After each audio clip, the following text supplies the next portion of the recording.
Welcome to the Hermetic Astrology Podcast. I'm Gary Caton in Waynesville, North Carolina, and I'm here with Kalem Turner in Scotland. Yeah? Yeah, Scotland, Edinburgh, the capital city. Edinburgh. Wonderful. Yeah. And we're going to be talking about palmistry today, which is a subject that I don't think we've covered on the Hermetic Astrology Podcast before, but of course, many of you know is intimately related to astrology. And Kalem and I have talked a little bit about that. And I was actually very pleasantly surprised at how compatible it is with the stuff I already do. So I wanted to share some of Yeah. that with y'all. Yeah.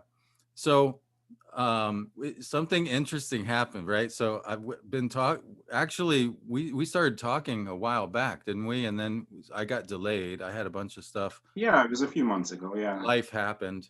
And speaking of life happening, I finally got you scheduled, I got you scheduled for this week, which is the week following Easter. And on Easter Sunday, I had a bike crash, and I got what appears to be something like a stigmata on Right on my the palm. lifeline. Yeah, I mean, I was like, whoa, that's a pretty interesting synchronicity. Like, I'm having a palmist. By the way, palmist is cool, right? Yeah, palmist, palm reader. That's the term that I would go with. I kind of describe myself as an Okay. astrological palm reader because I Just do don't relate it call to me an astrology. astrologist, please. I mean, Yeah, it's yeah. not like I can call you a palmologer, right? Well, Or, there's so many different terms now as well. I mean, some is people there? call themselves a chirologist, chiro Ah, referring to the hands, but that's more modern hand analysis. I would Cairo say refers to palmistry. hands. Yeah. Cairo. Yeah, yeah. I think a Interesting. lot of people think of, like chiropractor referring to the back, but I think in Greek it actually refers to hands, which is interesting. Wow, that's So fascinating. like Yeah. Chirology, chiromancy would be divination of the hands. Yeah. chiromancy. Ah, Yeah. chiromancer. Ooh. Ah, That one's cool as that sounds well. a bit more sexy than palmist, doesn't it? Yeah. Chirologist always sounded very medical to me. And palmistry itself, to me, has always been more closely linked with divination and fortune telling. Right. So I would say palmist, palm reader, whatever you Okay. like in that realm. Yeah. And of course, we do get asked all the time, what does it mean? I hurt my hand, I burnt my hand here, I broke this nail. Right. What does it mean? Sometimes I think if you're big into reading omens, if you're into the idea of kind of omenistic fortune telling, then it can mean something. I mean, I think it's ironic that you got that bite right on your lifeline. Yeah. The lifeline, not always necessarily referring to life length, but really the physical body and your physical energy levels. Yeah. Certainly with accidents, I do think a lot of the time it can just mean you've been careless, you've been unlucky. But it really depends where it is seen on the hand. I mean, for me last year, I had an accident. I kind of fell over when I was very, very angry. And it was such a bad fall that I ended up damaging my right thumb. It's healed now. Uh-huh. But the actual fingernail of the thumb went completely black. I mean, it was really, Ah. really bad bruising of the blood. Wow. Wow. And that happened while I was particularly angry. The thumb does, in fact, correspond to the planet Mars. Mars. Yeah. Wow. So that was really fitting for me, because Mars can be a pretty feisty, fiery planet, Yeah, god of yeah. war. What's interesting about this, I have thought about it a bit in terms of the gnomon and in terms of the current transits. Mm. In the current transits, I'm having the planet Uranus, um, which, that's a whole nother story, but we can talk about what exactly is the nature of Uranus, because I think there's some confusion about that. But in any event, the planet Uranus is transiting across my natal Mars. And in fact, I'm just about to have the third of three passes, right? It goes across and then it comes back and then it goes across again. So I've been very careful with my driving of my, because, you're driving a car or in this case, a pickup truck, you could hurt someone else or several other people. And Right. that's karma. It's much more, there's much more, there's danger to more than just yourself. Yeah. And, Yeah. So I've been very careful with my driving. Like, oh, I'm not going to mess with that. I'm not going to run any red lights. I'm not going to speed. I'm going to use my signal when I'm turning. I'm going to look both ways. I've been Extra really cautious. careful, Yeah. but somehow, it didn't equate.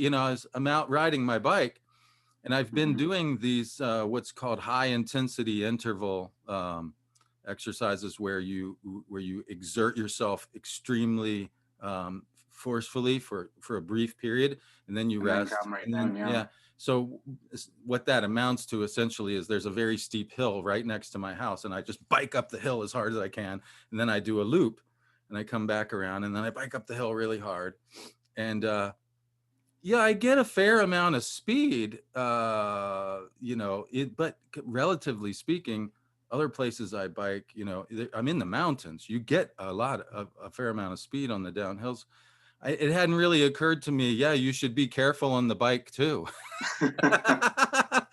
Well, I mean, I think it's super interesting for you to mention that transit, because I often think of Mars and astrology as very connected to the physical body. Yeah. And it can often be very intense and impulsive at times. But Well, it's when blood, connected to right? Red. Your blood is Uranus in red. that way, Yeah. yeah, it can make for something sudden and unexpected on the body. So I think Right. that's a really interesting way to read it as well. That's a great idea. Yeah, it was interesting to me, and I had the thought, I think maybe because you were being so careful in your driving, that it, like, nobody gets through a Uranus transit without something. And I was like, Something had to happen. you know what Yeah, I'm saying? And like, yeah, you're yeah. gonna pay when you're getting Mars is activated. You're gonna pay in blood. Like, there's a certain amount of blood that Mars says, give me some blood. You know? So you're totally reading into palmistry here because Mars and palmistry as governing different parts of the body, it really is the blood, mainly blood pressure and red blood cells, Right, right. also the chest, sometimes the muscles, but it is a planet of blood essentially. It rules all of the blood in our body, we would Yeah, say, I'm in lying a on the palmistry pavement and sense. I'm looking at the pavement, and there's a red spot of my blood on the pavement. I'm going, yeah, yeah, it kind of fit. It's like, okay, like that. Yeah, like there's some I don't know what you would call it. It fits is all I can It's just say. one big synchronicity. You Yeah, know, absolutely. and so but yeah, I decided to take a wee break from the high intensity workouts until this transit is passed. Because Gotta be careful. but yeah, the fact that, so as an omen, the fact that it's on the lifeline would suggest mainly a connection to, it's interesting because in terms of physicality, I've been, in Jungian terms, I'm what you would call an intuitive. I tend to be very mental and very and I've been paying much more attention to my body this year. I've lost some weight.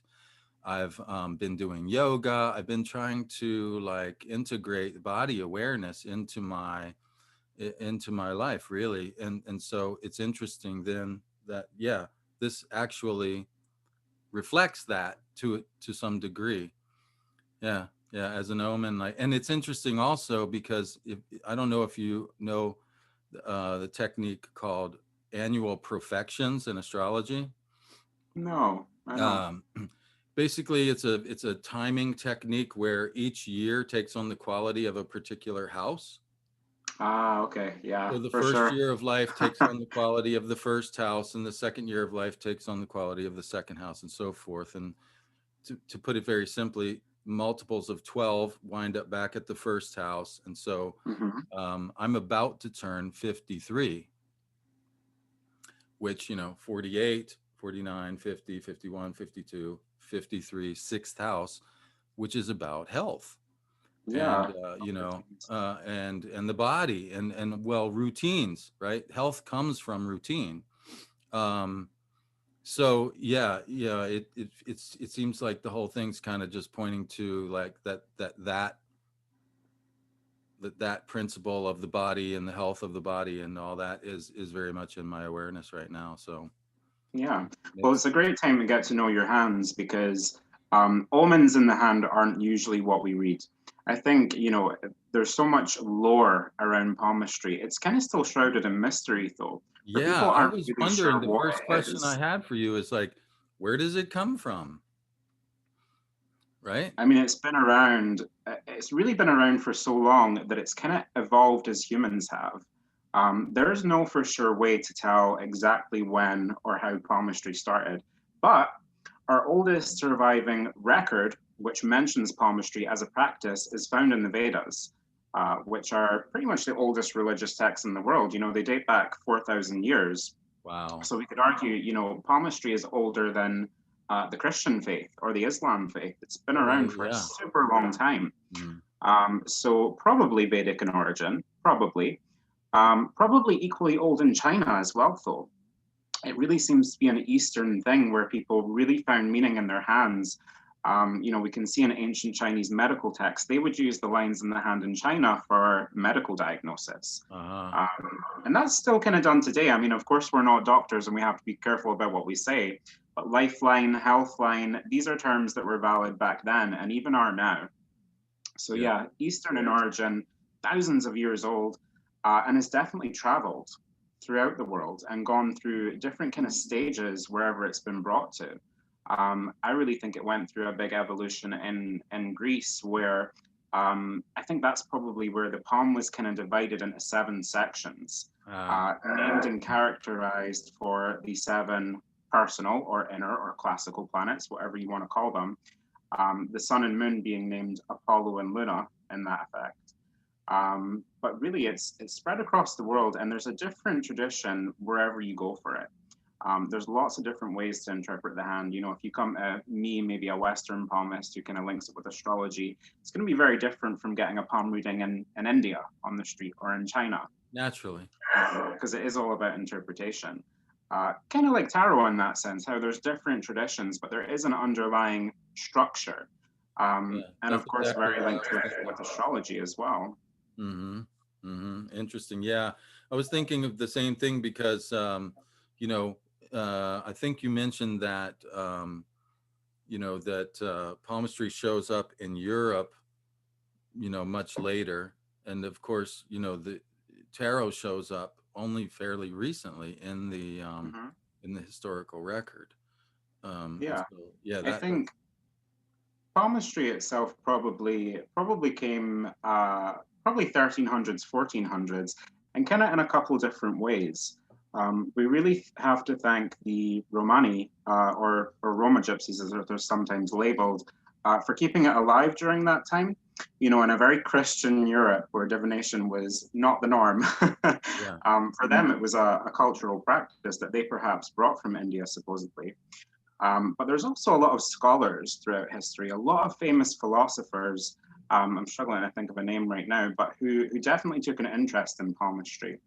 But throughout the medieval ages, I would say it was mainly travelers, particularly the Roma community, practicing palmistry, but also doctors, astrologers, who have pretty much been one and the same up until the last century or two. Yeah. They would take a great interest in the hand, particularly in character analysis and also considering the well-being of someone physically and mentally. Mm-hmm. Mm-hmm. Interesting. Yeah. So there's a very rich history of which we only have very recent documentation, essentially. Yeah. Yeah, Wow. I mean it's typically an oral tradition for thousands of years. I mean, of course, there is a little bit written about it in the Vedas, but not necessarily about the practice. It was written that you shouldn't charge money for palm readings back then, Interesting. which I guess was a thing for the Hindu monks to kind of keep them from becoming corrupt or whatever. Of course, Yeah. that's not something that I necessarily agree with here in the modern Western world. Man's got to make a um, living. but the actual practice itself wasn't really documented in method probably until the early 1400s. I think we get our first published text on the matter, and that was in Germany. I Mm, think pretty sporadic and throughout Europe in the next few centuries, but it was really in the 1800s with the kind of rise of spiritualism, and people were just fascinated with any kind of method of divination or fortune telling. right. Then we see an explosion. in the study Yeah, of palmistry. Then we that's see many, many books being published in the Western world and different traditions developing in that as well. that's fascinating. I just had a deja vu moment here for a second. Yeah, it's fascinating to me that it arrived at that time because you're probably aware of the great conjunction that happened recently in the sign of Aquarius, Yeah, yeah, and that this is a relatively new development. The great conjunctions had been happening in the Earth signs for a couple hundred years, and now long they're time. happening. This is Hmm. called the Great Mutation. Well, the time that you're mentioning was another time of air, right? Because when is 1400? Well, it's about 700 years ago. 1300 would be right about 800 years ago. We're talking about an 800-year cycle. So the Right. Yeah. last time that Jupiter and Saturn were in the air signs is when, and typically, what does air do? Air moves, and air is actually, if you think about this for a second, I was pondering on this just this morning, early this morning, when I was out walking my cat.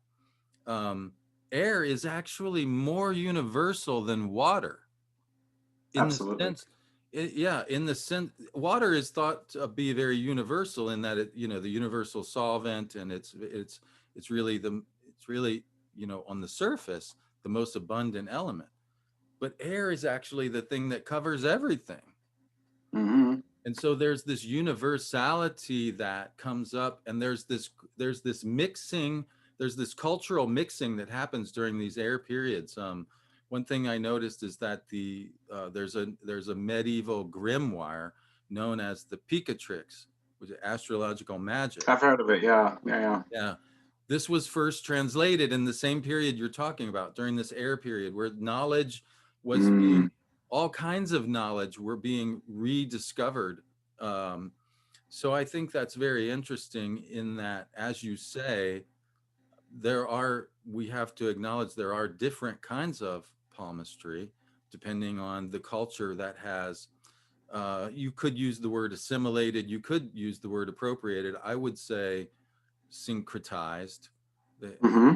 has adopted this practice, and um, and so, yeah, it's fascinating to me that we have that link in with this other time, and so, yeah, I would say that, my first thought would be that, oh, if it showed up on the scene in an air period, then it's due for Comeback. a comeback, but it's also due for a new, renaissance, a rebirth in the way it's done, the way it's thought about. In other words, it's like, it's time for revisions. It's time for Yeah. resyncretize it within a more modern, and within the current culture, and so on and so forth, right? Would agree. And I mean, I definitely see that already happen. I've Right. seen it especially this year. There just seem to be more palm readers popping up everywhere, and they've all got their Oh own my take on God. things, right? The amount of growth that's happened with the astrologers is Yeah, unbelievable, man. I mean, yeah. when And that's why I really want to make the point clear that astrology and palmistry are siblings. We do see the natal chart manifested in the hand in several ways, and it makes me kind of sad that um, more people don't realize that, more palm readers don't realize that, more astrologers don't realize that. And I think that's probably a big reason for that would be the Placidus house system, which is not the kind of method that I would choose. I would go with whole sign, which is, technically more traditional. I think it's the original house system. And that goes back all one these of years certainly. to kind of where palmistry came from, that time period. I always see a whole sign natal chart and a person's hands, the actual structure of their hands linking up. But that might not always be obvious to the novice or someone who has not practiced palmistry or who's not well versed in astrology, because it can manifest in a handful of ways, pun intended. Um, but maybe we should talk a little bit about how palmistry is actually structured, just to make that a little clearer Yes, about the kind of crossovers there. yes, because, most people would say, oh, like we talked about before, oh, my lifeline, what that. Yeah, But in famous fact, one. before we even zoom into the particulars, if we zoom back for a second, there is a lot of information simply in the shape of the hand itself, right? As you, right? yeah, The shape and the size of the hand, the fingers. The real meat of it, I would say, is the mounts in the palm. And when I say mounts, I'm really talking about different areas of the palm, different areas of flesh that are, again, named after the seven kind of inner planets, if you like, and characterized after them. And I think it's fascinating that these mounts, we won't go through all of them, but these mounts tend to take on the characteristics of the planet when they are apparent in someone's birth chart and apparent in their hands. For example, I'll see a lot of people with, a lot of Sagittarius in their chart, or a lot of people with stuff in the ninth house, a lot of stuff going on in the ninth house, which is ruled by Sagittarius. Their amount of Jupiter, which is the flesh beneath the index finger, that's normally going to be quite large in that case. It will almost look like it's protruding. And Jupiter likes to express itself that way, being the biggest planet. And because it's typical so, Sagittarius. Yeah. yeah, it represents expansion, really. Often you'll notice that that finger is, particularly long compared to the rest, or thick. Whereas if you look at its neighbor, Saturn, which is the middle finger, ironically, and the flesh underneath that, when someone is a Saturnian archetype in palmistry and astrology, we call this the flat mount, whereas Jupiter tends to be very large. It almost looks like the mount of Saturn, this kind of area beneath the middle finger, it kind of looks like it's drawn in. And the whole palm has kind of a flatness to it, which again really speaks to Saturn's restrictive nature. Right. So there's many ways that the planetary mounts can be influenced. Most often you're going to see that a person has a dominant sign in their chart, and that kind of planet will poke out in their hand, if you like. That area of the palm will make itself known. But it can also be a house influence. Do you mind if I diverge very briefly Sure. on that point?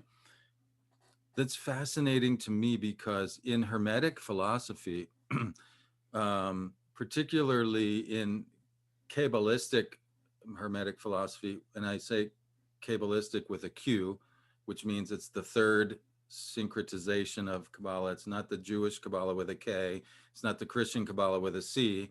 It's the Hermetic Kabbalah with a Q. But the divine emanations from God or the source or one or whatever they come down through the tree of life, Mm-hmm. and they come down through the fixed stars, and then the next sphere is Saturn, and then the next sphere is Jupiter, right? Yeah. Now, what's very interesting about this, the fixed stars, the first Sephiroth is indicated by a point, right? Mm-hmm. Saturn is indicated by a line. So there's a flatness there. And indeed, Saturn would be represented by a plane. So there is a flatness about Saturn that's very interesting that you're picking up on. And then with Jupiter, it would be a cube. So it would be Yeah. more protruding, more fleshy, right? There's a so depending on um, uh, sorry, I think I misspoke about that. So the point would be the one, the two, the fixed stars would be the two, second Sephiroth. Saturn would be three, actually, which when you have 3 points, you have a plane. So you have a flat plane. And then Jupiter would be 4 points where you get Mm-hmm. the cube, you see? So what you were just saying is when you say they're sisters or siblings or related, it, they're related in ways maybe that, even more related than we apparently know at the time, right? Because Yeah. like that struck out to me. Like, of course, Saturn shows up as that way because that's the nature of Saturn, and of course, Yeah. Jupiter shows up, right? I mean, it's fascinating to me. So I'm sorry, I just had to It really is riff on fascinating. that. And you can Yeah. find crossover, with other things as well. But the thing that really amazed me, and to me, it kind of really validates both palmistry and astrology. They validate each other in a sense, not just because the archetypes express themselves in the same way. So, for example, if you've got a dominant mount of Jupiter, you take on Jupiterian qualities, and that translates to astrology. But the fact that that is actually influenced by what's going on in your chart, by either having a lot of Sagittarius or a lot of ninth house placements, or maybe there's something special going on with Jupiter. That to me is absolutely fascinating, and I almost think it's scientific. You know, I do plan to document this now. This is what I want to write a book on. I almost think that it's kind of proof that the planets themselves and their positions not only manifest energies here on Earth, but literally manifest the structure of your palms, your hands. Yeah. I should say hands because you know it goes beyond these little mounts. 5 of them are attached to fingers. Right. Often I see a Gemini with a crooked Mercury finger, which is the pinky, which I know you have, and that's because you've got a lot of stuff in the third house, the house of Gemini. Well, that's interesting that you say that, Kalem, because I don't necessarily go there with respect to the houses taking on the meanings of planets. Um, but I do think, but it is interesting because you gave me a sample of your work, which I thoroughly enjoyed, by the way. And the first thing you picked up on about my hand is that it's mercurial. Now that is fascinating to me because, you know, most people pick up that I'm an Uber Aries and they would say, "Oh, Mars." But if you look at my chart from a classical point of view, it's actually very mercurial. Mercury is what's called the almutin of the figure in my chart. This is because I have a Virgo moon. I'm born at night with the moon in the sign of Virgo, and I also have the lot of fortune in Virgo. So Virgo becomes a very prominent archetype, and that's where I see the Mercury. Now, I'm not saying you're wrong and I'm right. I'm just saying it's interesting that you picked up on it on the way you did, whereas I had been picking up on it in a different way. But we both Yeah, come to the same there conclusion are that my there are chart is several, cursed. and do you know what? You and me are kind of the same in this aspect because I have a third house stellium as well. Aha. And I think because I have Mercury in the third, I'm Mercury in the palmistry sense. But I also have a Gemini moon in the sixth in the house of Ah, Virgo. yeah, yeah. So it's literally the same. You could read it either way. Yeah. I just often see it more that the house will take a prominence if there's more going in there. But of course, if you've got your moon in a Mercurian sign, especially if it's in a Mercurian house like mine is, you know that can very well Yeah. show up as well. I The other don't thing know. is degrees.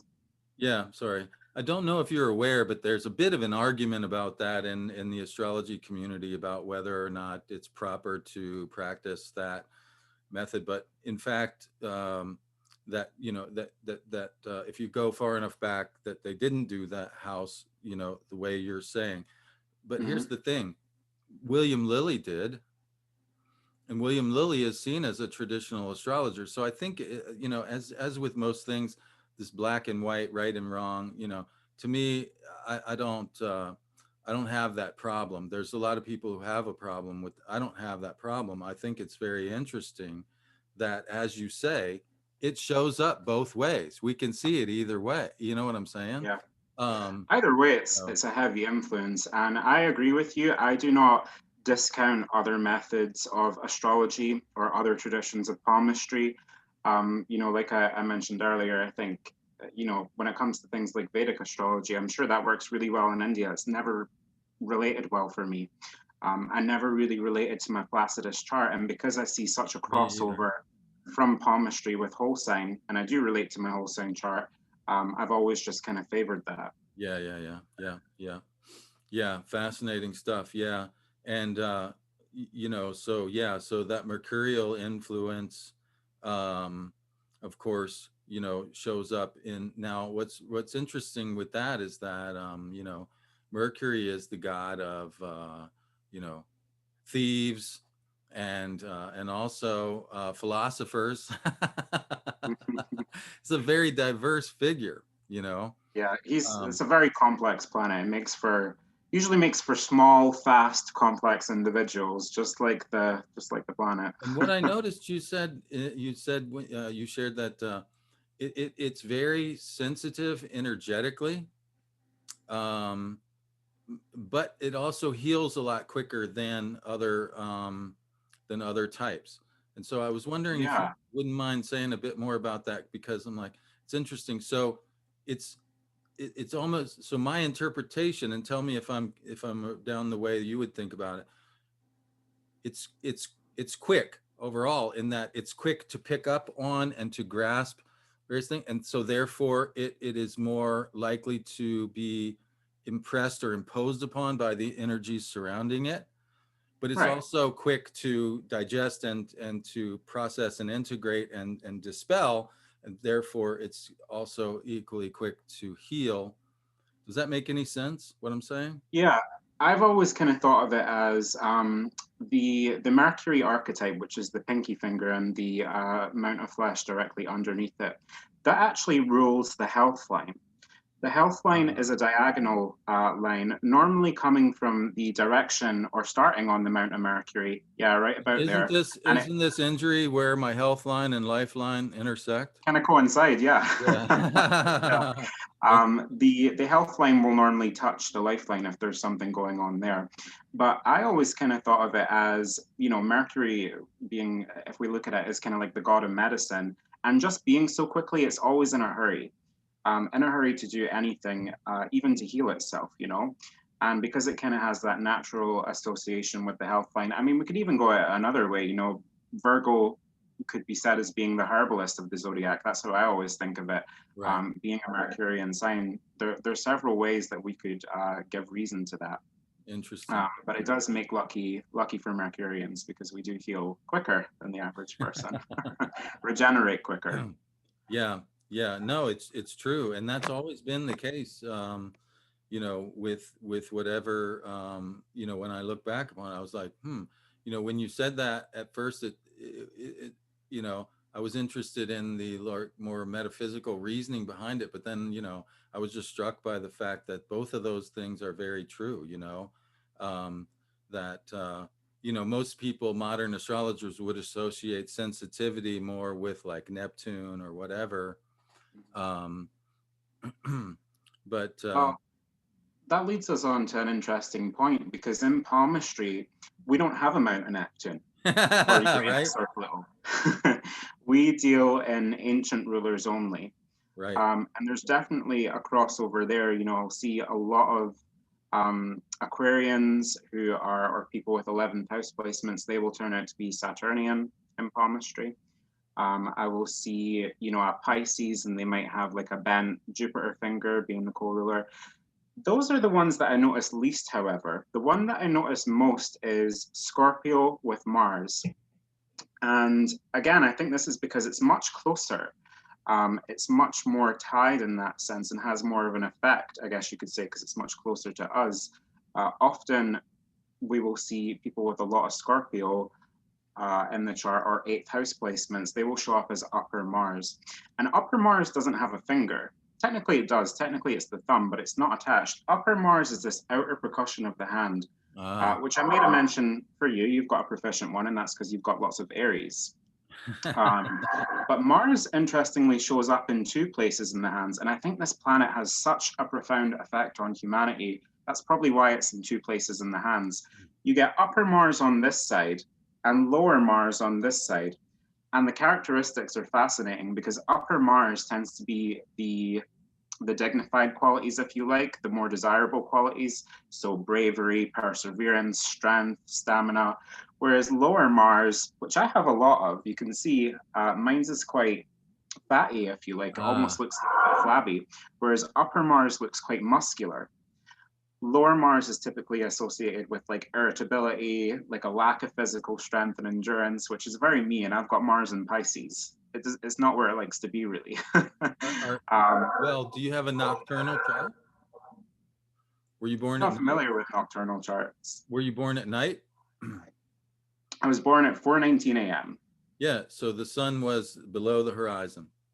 Yeah, That's a nocturnal chart. Yeah. In a I mean, nocturnal definitely here in chart, Scotland. sorry? Definitely here in Scotland. It's Yeah, nearly definitely. always dark anyway.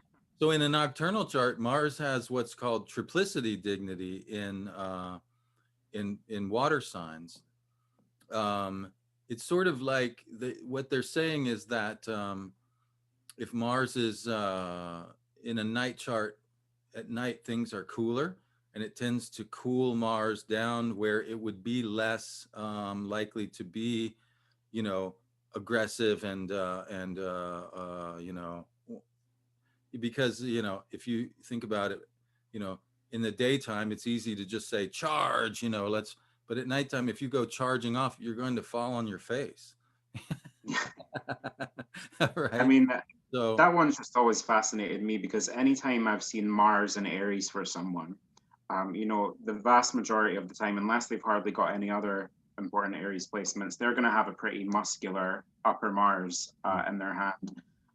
That's one that I see a lot. But again, it can also happen for Scorpio being a co-ruler of right. Mars, if you The like, other thing because we that's don't have fascinating to. about that I think people forget is that one of the things that I do that's a sort of a side project, side interest is I work on this calendar it's a biodynamic planting calendar. And so they actually use the planets and the astrology in the agriculture, which is It's yeah, really cool. yeah, yeah. And one of the things one of the philosophies that I come from in that is this German school where they use the word Wechsel, which means essentially alternating, that Mars is an alternating planet. And what they mean by that is it's alternately closer to the Earth than the sun, which a lot of people forget. When Mars is retrograde, it's actually closer to the Earth than the sun. And last year, when Mars was retrograde, there were literally these fires in California that blotted out the sun and Right. made the sky look red as if we were living on Mars. Fascinating. Yeah, so but now Mars has gone on the other side. So it's almost like upper and lower Mars speaks to these two alternating um, alternating forms of how Mars can show up. That's very, very cool. Isn't it? Yeah, yeah, yeah. I love these kind of conversations because it's like The other thing to kind of think about that with is I'm just thinking about fire so much right now. Something that's very trendy across Facebook, across Instagram, is the shape of your hands in corresponding to an element. The shape of your palm either being rectangular or square, and your fingers either being short or long, corresponding to earth, air, fire, water. Hmm, Um, and that definitely has a huge influence from the chart as well. mhm. Um, I would take it a step further and say there's more to it than that. They are good for basic guidelines, and I mean you can easily Google it and see the shapes. It's typically like longer fingers are associated with water and air. The rectangular palm is fire and water, whereas square palm would be earth and air. But there are more characteristics to pay attention to. For example, I see a lot of people with water hands or water heavy charts, and they tend to have a lot of messy river-like overspilling lines. Ah, Very different from if you see an earth hand, short fingers, square palm. They tend to have a basic few lines, and they're very structured and contained. So even the lines themselves will take on characteristics of the elements. I think it's very easy to diagnose the hand shape for women based on the palm shape and finger length. Not so much for men, because men tend to have shorter fingers in general. So you're really? going to want to pay more attention to the lines and even the planets in the hands when you're diagnosing elements for men. But they are good as general guidelines if anyone wants to, Google like 4 element hands and figure out their Yeah, shape. yeah. That's fascinating too because as someone who's been educated in psychology, it's really fast. One of the really basic things about astrology, and thank you for saying also palmistry, is the elements.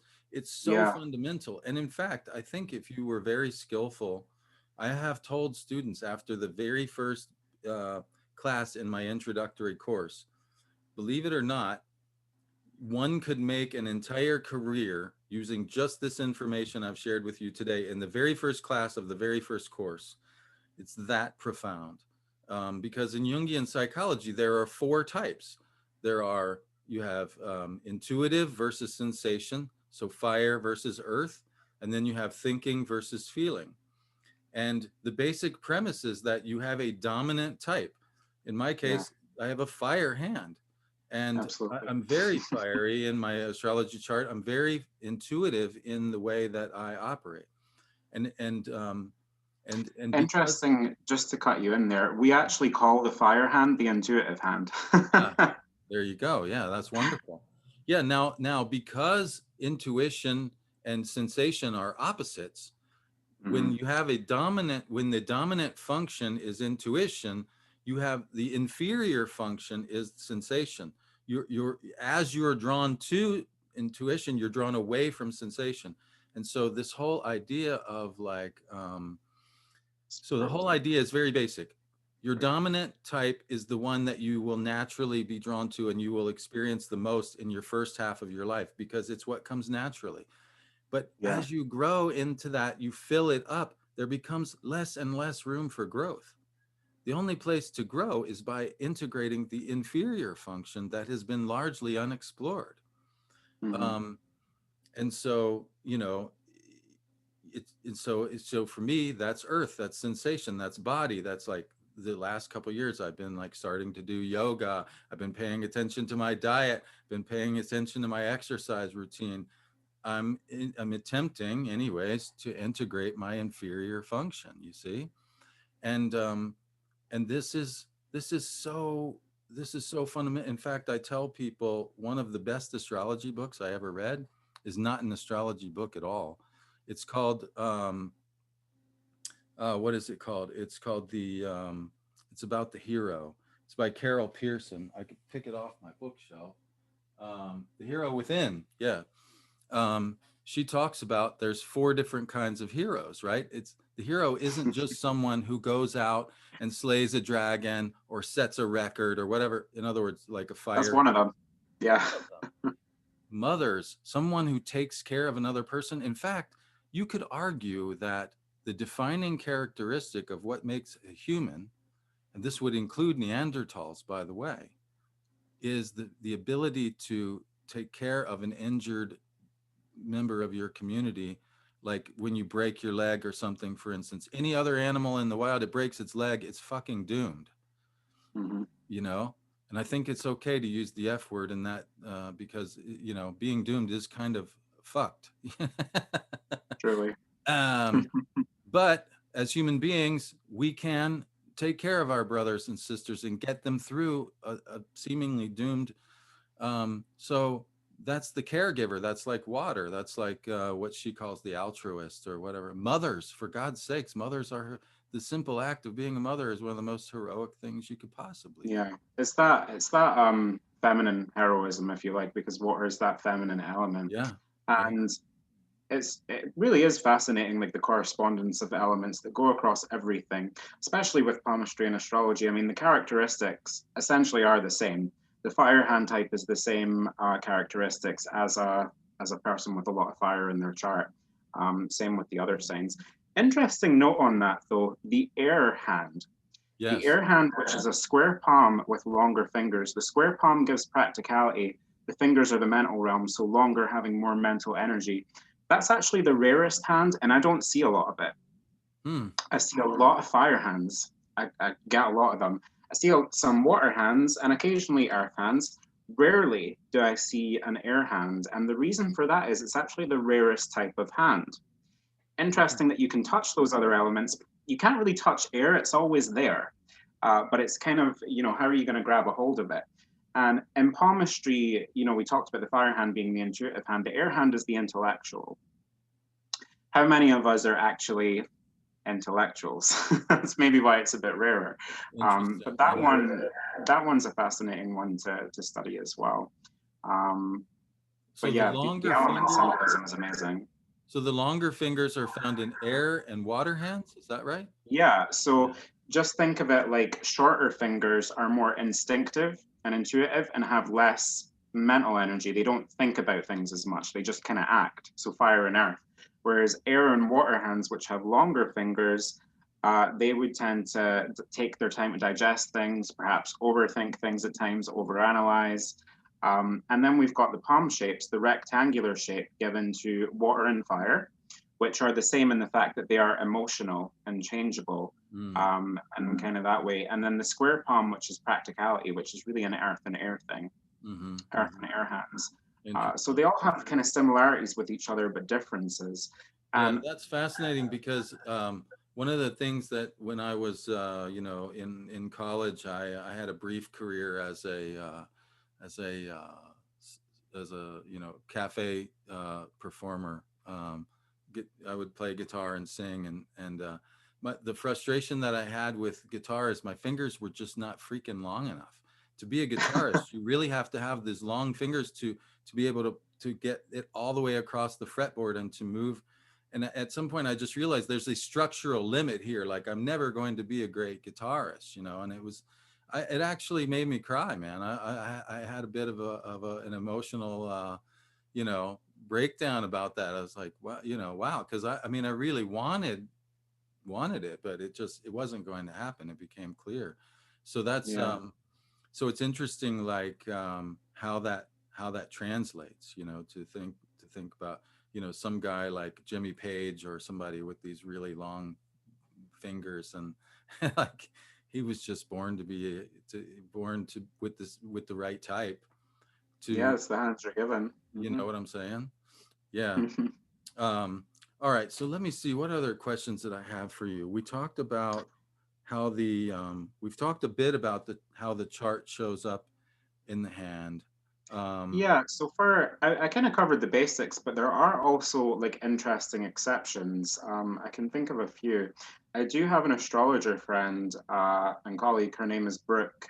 She introduced me to whole sign astrology a few years ago, actually. And she was born, when I first saw her hand, I said, can't tell if it's water or air. And she was like, well, it's a mix. I'm an astrologer. yeah. Then when I looked at her hand, her mount of Jupiter was so big that it totally crowded into Saturn's territory, almost like this part of the hand was just completely poking out. And Wow. Saturn is not normally full like that. Even if Jupiter's full, Saturn's usually still pretty contained. Come to later find out she was born during the Great Conjunction. So such a powerful alignment of those planets at her time of birth really showed up The two in the mounts hands. became fused almost, Yeah, like a yeah. It's conjunction. almost like Saturn took on Jupiter's qualities and really amplified that in parts of the life. Wow. Saturn itself in palmistry is usually ruling the career and the money and the sense of security, which kind of ties into the 10th house, I think, a little bit. Yeah.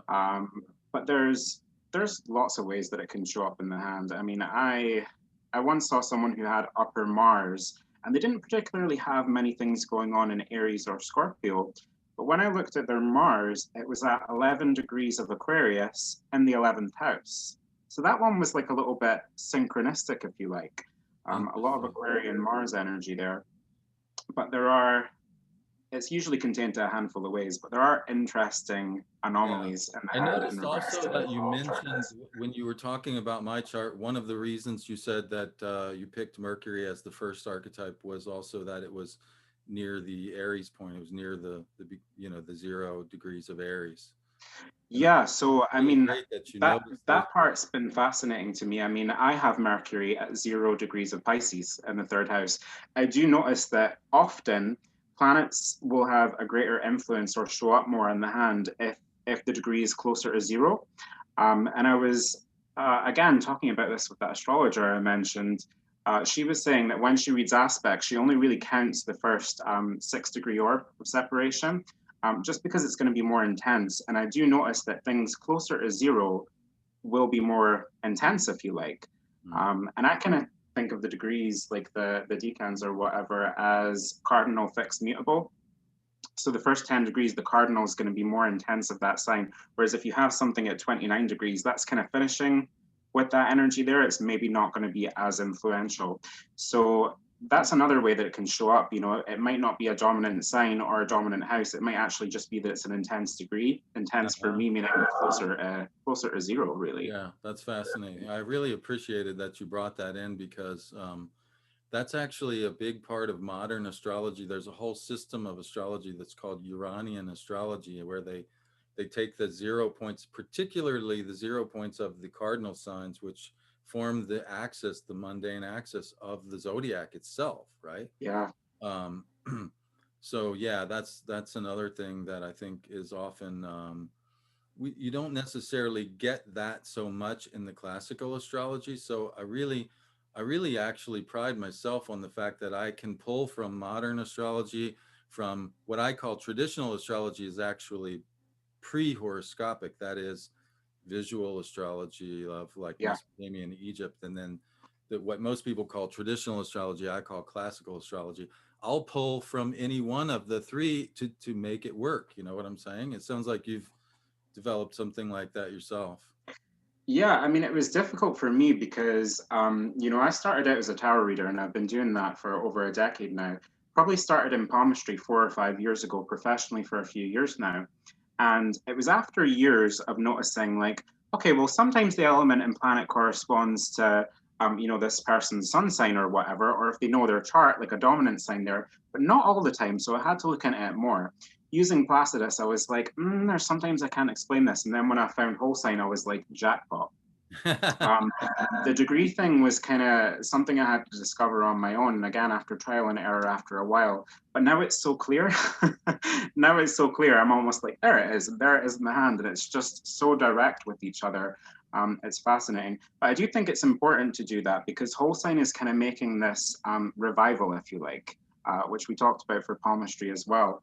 It's not always about doing things exactly the way they were done all those years ago, but more evolving on it and making new discoveries and fitting it into what we know today, and also seeing how it correlates to different methods or traditions, if you like. Right on, brother. I could not agree more.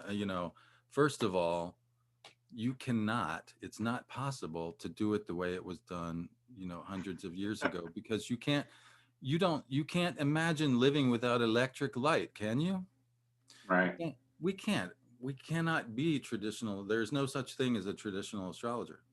One does not exist in this world. You could be a neo-traditional, yeah, that's fine, but come on, man. So, and besides that, like, why would I want to do something that's already been done? Exactly. And if we're to think, I think whole sign just kind of fell out of favor. I was listening to, I don't know if you know the astrology podcast with Chris Brennan. Yeah, He had yeah. an episode where they were discussing Placidus versus whole sign, and kind of the idea that Placidus was favored because it was almost more complex and intelligence was something that was really revered at the time. I don't necessarily think that overcomplicating astrology benefits it. And I think even if whole sign stayed favored, it wouldn't have necessarily been kept the same. It just would have developed and evolved again as we do.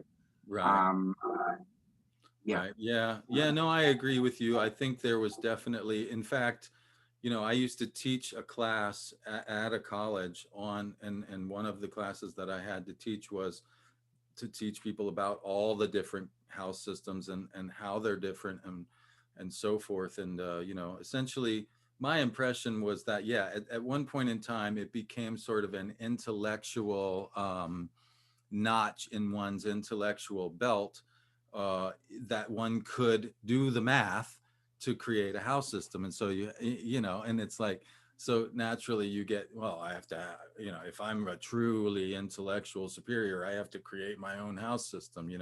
So you have, but what it is, what's interesting to me, and really very much like you, when I first discovered whole signs, it was like, eureka, I have found it. This fits me. It fits my life. It fits my experience. So immediately it was just that it works.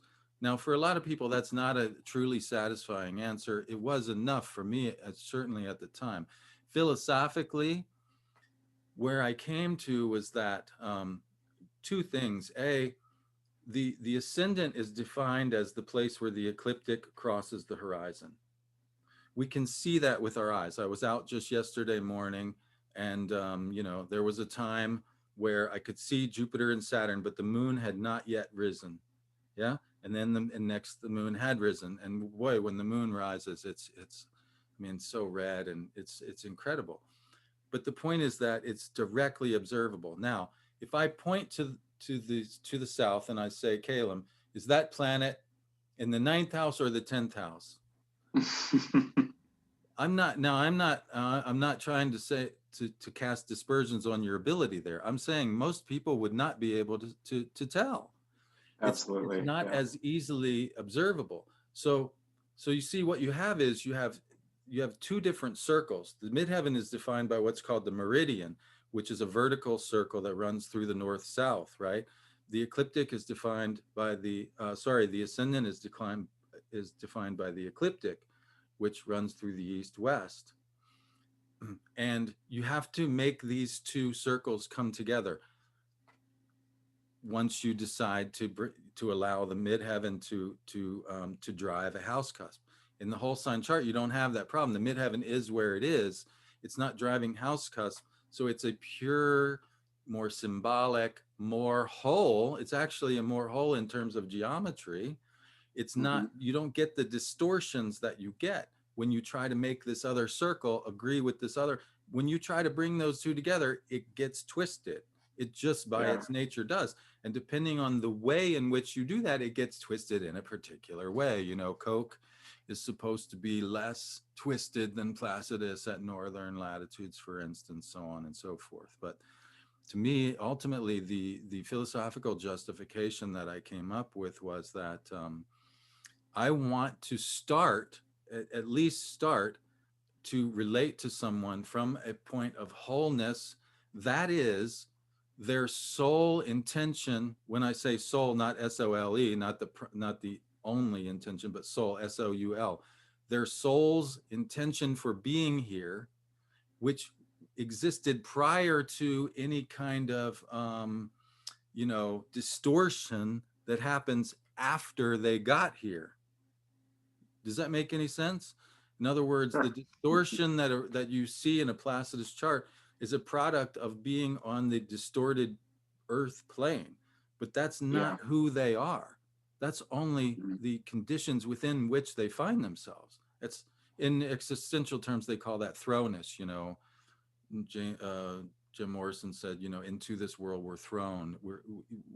We're thrown into a skewed world, but that's not who we are. You see what I'm Yeah. saying? So to I me, mean, yeah, it's to me, I've philosophical always found more. Placidus to be messy. If it Yeah, works for you, if the shoe fits, wear it. yeah. With whole sign, it's always resonated massively with me, not just in terms of character, but in life events and all that kind of stuff. And because it corresponds so closely with what we see in the hands, um, and the fact that it's kind of easier because all you really need to know is the rising sign. That's just a bonus to interpret the rest of the houses. Really, that is a bonus. Of course, that's not why we're choosing it first because it's the easiest, but because it resonates the most, and the fact that it's probably easier to decipher. And again, corresponds to something else that I find massively Sometimes interesting. Is though, don't you think sometimes easier and simpler? Like there is a virtue to simplicity. There the really is. simplest answer is usually the Simplest correct one. answer is usually the correct one. And if you think about this for a second, everybody always says about Aries, the warrior. I don't necessarily relate to that. I as an Aries, I tend to be more about wanting to be the pioneer, which is a different kind of Mhm. warrior game. But I digress. But the point It's an is this: instigator. why does the warrior fight? Is it simply because they are belligerent by nature? Sometimes. More often, it's because they care. Now, think Yeah, about this for a second. When you have Aries as the first house, what do we find on the fourth house? Cancer. They care. They fight because they fight for their home, for their family because they care.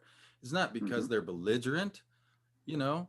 And so the whole sign chart is very fascinating, even just because I learned this actually by working as a horoscope writer, and starting to see, wow, just look at where the different signs fall. I mean, think about poor Virgo for a second. Poor Virgo. They get Capricorn for a fifth house. I mean, what defines Virgo better than the fact that their house of creative expression is Capricorn? Poor things. I mean, Yeah. I mean, I always just think of it as, planets and signs ruling houses. So you're mixing Saturn and Leo with the sun there, which ironically in palmistry are right next to each other. These two here, very different, very, very different in palmistry as well. Could not be more different. right. They're very Um, opposite archetypes, actually. Yeah. Pretty much, yeah. Fascinating. Yeah. So you mentioned about the current you know that it's a hot topic talking about the hand shapes and stuff. And speaking of hot topics, you, sir, are to be found on Instagram by the handle Fortune by Kalem, correct? Yep. And Find me on also, Instagram, Facebook. I have a website. It's being remodeled, thoughtfortunebykalem.com. I'm also going to start a Patreon. I'll be having that up on the new moon in excellent. a few days because I want lessons to be more accessible for people. Right Whether on. you want to learn palmistry or tarot, astrology, and I do try to come at it from that holistic approach where you're linking all three. It Excellent. makes the concepts much easier to grasp because they go across several systems. I You don't love have it. to learn one individually because they're literally, a kind of triangle, if you like, Yeah. uh, Kissing a whole cousins. of each other. Wonderful. Well, let's see. I think we covered most of the ground that I was looking to cover with you, sir. So I'll just ask you, um, is there what's really what is your next thing on the horizon? What are you fascinated by creatively that you're looking forward to exploring? I mean, palmistry is always going to be a passion of mine. And it's something that I've kind of tried to it's being helped now because there is a bit of a revival going on, but I didn't want it to kind of fall out of favor. I live in Scotland in the capital city, and there's relatively few palm readers, a handful of us. Again, Wow, is that and I right? know most of them. I'm the Oh only man, guy. that's awesome. So I'm always going to try to keep that alive.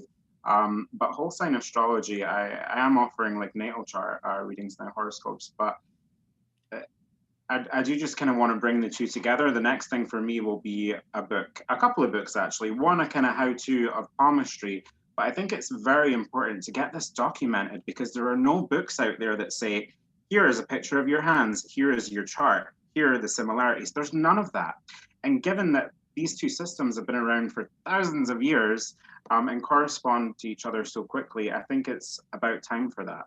Right on. There are a few books on the topic. There's Indian Vedic, but I don't think they really connect in the same way. Have you I thought bought a about book called The Hand and the Horoscope by Fred Gettings, and he just did not make the connection whatsoever. And I was like, uh, you're writing a book on this. But yeah. again, I think he fell into the Placidus trap, where he maybe just wasn't looking at a system that corresponded for him all the time. Have you thought So about for whether me, you want to? documentation.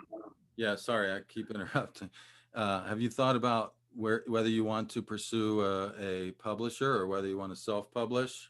That's a big decision for Yeah, writing. no, I definitely want to go the way of publishing. I'm going to take a long time to kind of perfect this though, because it is such a complex and expansive subject. And again, it's something that hasn't really been done before. Um, this is really why I started to teach as well, because I think you learn as much teaching as you would actually, more so even um, than just doing it on its own. So I do hope to have a publisher, hopefully by the time I turn 30. I don't know, I'm 27, how long it My takes me. goodness, you're not even 30 yet? Just a No, baby. I just turned, I'm 27. Wow. Um, so I have time. Yes, um, I would say so. That's a but pretty big again, goal. looking at my hands, and maybe this is something I should mention that's quite fascinating as well.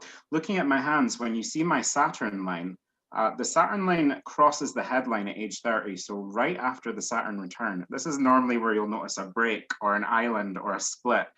Mine kind of splits into two Saturn lines after that, so I think that's where I'm really gonna kind of go off with it. Interesting. But Yeah. that's one fascinating thing to mention in the hand. We do give the first 30 years to each line a lot longer than the rest of life. And it's kind of like after your Saturn return, time speeds up.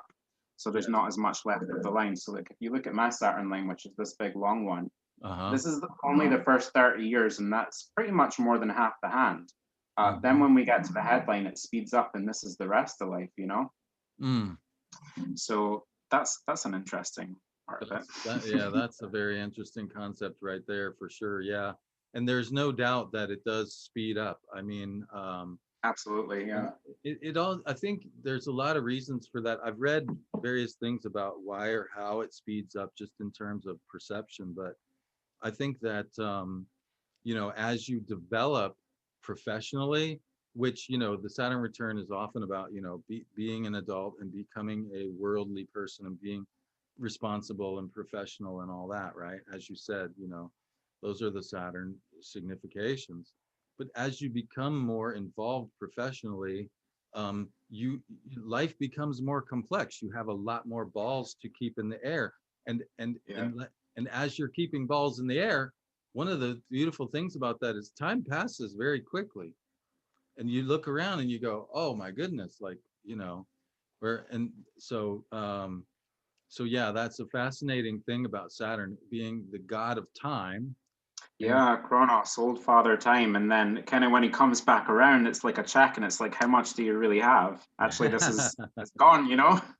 yeah, yeah. I'm very much in touch with that right now, being in my early 50s of like, I only have so much left. And what do I really want to do? It forces you to really distill, like, you can't afford the distractions anymore. You have Absolutely, to be yeah. very clear and very focused on who you are and what you're doing, and so forth. So um, I envy your ability to say, yeah, I'm young, it'll happen when it's time.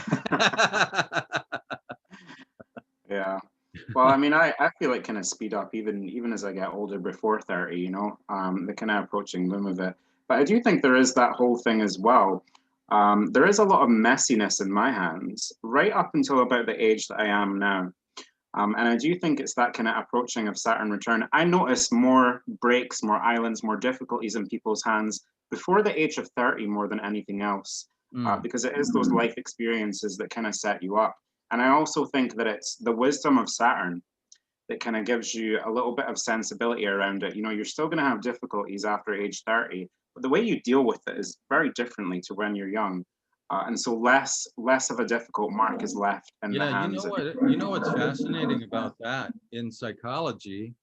Um, for instance, when I was working as a counselor for children, um, it's not even possible, for instance, to diagnose a child with, uh, as a sociopath. That diagnosis doesn't is not applicable because the the personality isn't formed yet. right. Hmm. And in fact, what we know from psychology so far is that the personality is not really stable until about, guess what, 30 years old. Yeah. And correspondingly, after 30 years old, it's very hard to change. Yeah. The only things that have shown to are a mystical or religious experience, B, working with something like, psilocybin or LSD or something like this. That often does result in the change in one particular measure that they use. There are five main measures of personality. Openness to new experience. Well, yeah, duh. LSD or mushrooms will make you more open to new experience. I'll Yeah. broaden it. Yeah. Uh, I think it's interesting that you mentioned the thing with kids and not being able to diagnose because I'm asked to read someone's child's hands quite regularly. You know, they'll say, you know, can you read my 9 or 10 year old? I want to know what their life's going to be like. Often I'll say no because the hand itself is not fully formed yet. You know, I'll take someone in their late teenage years if they're 18 or 19. I think they're probably mature enough to grasp the concepts. And also, the structure of their hand is probably more adult than it is child. yeah. You know, there's so much developing to do with the hands. And people also ask, do the hands change? Yes. Oh my Yes, God. they Yeah. do. Yeah. They would have to. You can grow new lines, you can kind of rub out old ones. It's not easy because you're essentially changing who you are. And I think a lot of people don't realize that there's more nerves connected to your hands than your with your brain than anywhere else in the nervous system. So a Mm. lot of what we see in the hand is a psychology. We're doing character analysis and prediction based on that. Sometimes not, sometimes it's quite literal, but it's like astrology in that sense. It's like know thyself. And what's more yourself that what's more personal than a hand? I mean, your handprint, your signature, there are signatures really. Yeah, yeah, that's wonderful. All right, sir. Well, it sounds like a pretty cool place to wrap up. It's been an absolute joy having you on the show, and I want to Yeah, it was remind fun. people. Yeah, I'm glad you were here. I want to remind people to find you at fortunebykalem.com, at fortunebykalem on Instagram, Facebook, etc. You've got some classes and some Patreon offerings coming up, and working on a book.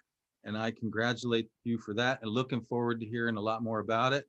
When the book gets ready to, we'll have to have you back on the show so you can tell everybody about Yeah, it. I Yeah. hope to discuss yours as well. I'm Right particularly on. interested in Mercury retrograde right now, being Mercurian. So I hope to read that very soon. I've kind of been lacking on reading, but I'm looking forward to that as Thank you, well. sir. I appreciate it. Yep. Yep. All right. Well, thanks again for being here, Kalem. And Thank you. God bless. Namaste. Bye bye. All right. Bye-bye. Bye for now.